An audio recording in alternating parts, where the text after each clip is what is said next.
We have here Subaru XV 2016.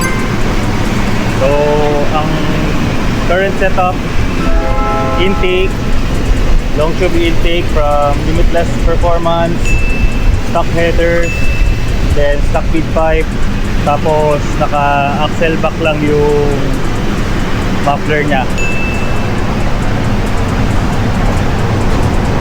So yan, hindi siya pwede lagyan ng pops and bang kasi hindi naka-delete pa yung catalytic.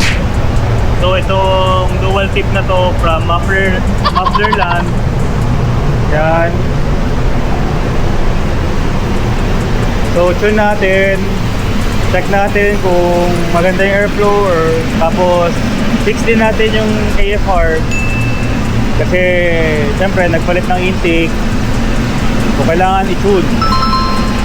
And then alisin din natin yung throttle delay para at least mas maganda yung acceleration. So let's go.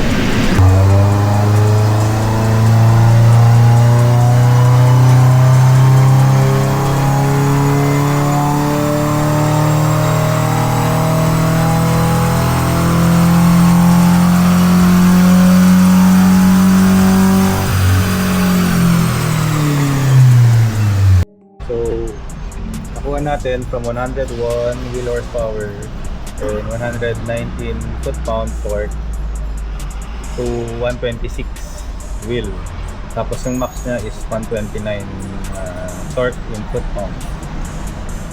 So naayos din natin yung AFR from reach, tapos na-fix lang natin yan. So, yan.